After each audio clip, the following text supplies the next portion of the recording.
ఈరోజు పాలకొల్లు పట్టణంలో మరి 27వ వార్డు, 28వ వార్డు, 1వ వార్డు, మరి ఏదైతే 8వ వార్డు ఈరోజు 76 లక్షల రూపాయల పనులకు ఈరోజు శంకుస్థాపన చేయడం జరిగింది. ఏదైతే గతంలో కూడా మీరు చూసారు 2014, 2019 5 సంవత్సరాల్లో ఒక్క మున్సిపాలిటీ పరిధిలోనే మరి 140 కోట్ల రూపాయలు, అదేవిధంగా ఎస్సీ సప్లాను, అదేవిధంగా మరి ఇతర డిపార్ట్మెంట్స్ నుంచి దగ్గర 240 కోట్ల రూపాయలు ఒక్క పాలకొల్లు మున్సిపాలిటీలోనే 5 సంవత్సరాల్లో మేము పనులు చేసాం. మరి గత 5 సంవత్సరాల 19, 24లో మరి చేసినటువంటి పనులన్నీ కూడా మేము చెప్పనవసరంలా, మీకే తెలుసు, సున్నా అనేటువంటి విషయం. మళ్ళీ ఈరోజు కూటమి ప్రభుత్వం అధికారంలోకి వచ్చిన తర్వాత ఈవేళ ప్రజలు చెప్తూ ఉన్నారు, ఏ వార్డులో చూసినా కూడా 5-6 సంవత్సరాల నుంచి కాలు బయటికి పెట్టాలంటే మురుగునీటిలో పెట్టేటువంటి డ్రైనేజీ వ్యవస్థ ఏదైతే ఉందో దాన్ని మళ్ళీ ఈరోజు వెంటనే పనులు చేస్తూ ఉన్నారు, మరి రోడ్లు చేస్తూ ఉన్నారు. ఆ రోజు 14, 19లో బ్యాలెన్స్ పనులన్నీ కూడా యుద్ధ ప్రాతిపదిక మీద పూర్తి చేస్తున్నారనేటువంటి ఒక సాటిస్ఫికేషను ఈరోజు ప్రజల్లో నుంచి వార్డులోకి వెళ్తూ ఉంటే మా అందరికీ అనిపిస్తున్నటువంటి పరిస్థితి. ఏదైతే 14, 19లో మనం చేసాం, 19, 24లో మీరు ఒక్క ఛాన్స్ అని ప్రజల్ని ఏదో మోసపుచ్చో లేకపోతే అధికారంలోకి వచ్చారు. ఏం చేశారు 5 సంవత్సరాల్లో? ఇప్పుడు నిన్ననే మీరు చూసారు, ఏదైతే నిన్న మరి దగ్గర 80 లక్షల రూపాయలతోటి రైతులకి గ్రావెల్ రోడ్లు వేసాం. రైతులు చెప్పారు ఆ రోజు 19కి ముందు మాకు గ్రావెల్ రోడ్ వేశారు, మళ్ళీ ఇప్పుడు మీరు వచ్చి వేస్తున్నారని చెప్పి. ఆ 4 రోడ్లే కాదు, అటువంటి రోడ్లు 99 రోడ్లు శాంక్షన్ చేశాను ఇప్పుడు నేను, గ్రావెల్ రోడ్లు రైతులకి. మరి 5 సంవత్సరాల్లో రైతులకి ఎప్పుడైనా ఒక్క రోడ్డు ఎక్కడైనా మీరు వేసారా గ్రావెల్ రోడ్డు? మరి ఎక్కడా కూడా ఒక డ్రైన్లో ఒక సిల్ట్, ఒక తట్ట మట్టి తీసారా? మరి వేళ మేమందరం కూడా ఎన్ని డ్రైన్లు అప్పుడే ప్రక్షాళన చేస్తూ ఉన్నాం. మరి ఎక్కడైనా వీడ్ రిమూవల్ చేశారా 5 సంవత్సరాలు? వేళ మేము ఎక్కడికక్కడ వీడ్ క్లియర్ చేస్తూ ఉన్నాం.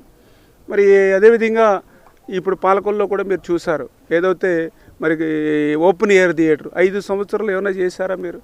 ఆఖరికి అంబేద్కర్ భవన్ ఉంది, కనీసం రంగులు వేసారా మేము కట్టిన దానికి? ఏదైతే మరి నడిబొడ్డిన మరి ఏదైతే డంపింగ్ అండ్ ఉంది, మరి ఆ రోజు స్వచ్ఛాంధ్రప్రదేశ్లో గ్రాంట్ పెట్టాం, వచ్చిన తర్వాత క్లియర్ చేస్తారనుకుంటే అది కూడా అట్లానే వదిలిపోయినటువంటి పరిస్థితి.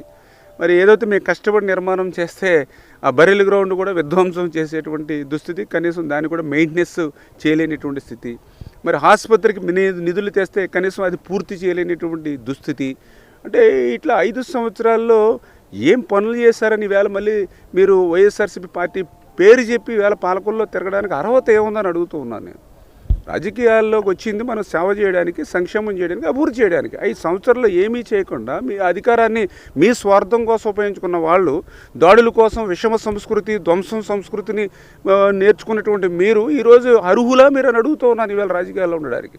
అంచేత ఈవేళ సమాజానికి కూడా విజ్ఞప్తి చేస్తున్నా, నియోజకవర్గ ప్రజలకు కూడా విజ్ఞప్తి చేస్తున్నా, అటువంటి వారికి మరి ఎట్టి పరిస్థితుల్లోనూ కూడా మనము వాళ్ళని మర్చిపోవాలి తప్ప వాళ్ళని ఏమాత్రం అవకాశం ఇచ్చినా మళ్ళీ 20 సంవత్సరాలు వెనక్కి పాలకులని నెట్టేసేటువంటి పరిస్థితి ఉంటుంది. మరి ఈవేళ రాష్ట్రంలో కానీ చూసాం, ఆ రోజు చెత్త మీద కూడా పన్నుతో వేసినటువంటి చెత్త ప్రభుత్వం, దాన్ని ప్రజలు సాగనంపారు, సంతోషం. అందుకే ఈరోజు కూటమి ప్రభుత్వం అధికారంలోకి వచ్చాక ఆ చెత్త పన్నును కూడా రద్దు చేసినటువంటి పరిస్థితి. ఏదైతే ఇప్పుడే డంపింగ్ యార్డులు చెప్పాం, మనకు వారసత్వంగా జగన్మోహన్ రెడ్డి ఇచ్చాడు 85 లక్షల మెట్రిక్ టన్నుల చెత్తను మనకు వారసత్వంగా ఇచ్చినటువంటి ప్రభుత్వం గత వైఎస్ఆర్సీపీ ప్రభుత్వం. అందుకే మళ్ళీ ఏదైతే పట్టణాల్లో మెరుగైనటువంటి అభివృద్ధి కోసం మొన్ననే బడ్జెట్లో మరి 13,140 కోట్ల రూపాయలు మన బడ్జెట్లో మరి పట్టణాల కోసం, అభివృద్ధి కోసం మేము కేటాయించినటువంటి పరిస్థితి. అదేవిధంగా ఏదైతే మరి విద్యాశ్వరం నుంచి కూడా మేము 200 కోట్ల రూపాయలు డైరెక్ట్గా వాటర్ కోసం, పైప్ లైన్ కోసం నిధులు తెస్తే గత 5 సంవత్సరాల్లో వాటిని మరి మురిగిపోయినటువంటి పరిస్థితి. అంటే కేంద్రం ఇచ్చేటువంటి వాటాలకి రాష్ట్ర ప్రభుత్వం చెల్లించినటువంటి వాటా కూడా చెల్లించకపోవడమే కాకుండా కేంద్రం ఇచ్చినటువంటి నిధులు కూడా దారి మళ్లించేసి ఆంధ్రప్రదేశ్ రాష్ట్రం అంటే 2 చేతులు జోడించి బాబాయ్ ఆ రాష్ట్రానికి ₹1 ఇచ్చిన ఉపయోగం లేదనే పరిస్థితికి గత ప్రభుత్వం నెట్టేసినటువంటి స్థితి. ఇటువంటి పరిస్థితులన్నింటినీ కూడా అధిగమిస్తూ, ఇటువంటి సవాళ్ళనన్నింటినీ కూడా ఒక్కొక్కటిని తొలగించుకుంటూ మళ్ళీ ఈరోజు తెలుగుదేశం, జనసేన, బీజేపీ ప్రభుత్వం మళ్ళీ ప్రజల సంక్షేమ అభివృద్ధికి కృషి చేస్తుంది. ఖచ్చితంగా రేపు మళ్ళీ పాలకొల్లు పట్టణాన్ని మరి ఏదైతే మొన్న గత 5 సంవత్సరాల్లో చేసినటువంటి బ్యాలెన్స్ పనులు ఏవైతే ఉన్నాయో ఆ పనులన్నీ కూడా మళ్ళీ గత 19-24లో మూతపడేటువంటి పనులు కూడా మళ్ళీ ఈరోజు అన్నీ కూడా మళ్ళీ వరుస క్రమంలో అన్నీ పూర్తి చేసి ఓట్లేసి గెలిపించినటువంటి పాలకులు ప్రజలు రుణం తీర్చుకునేటువంటి విధంగా పనిచేస్తామని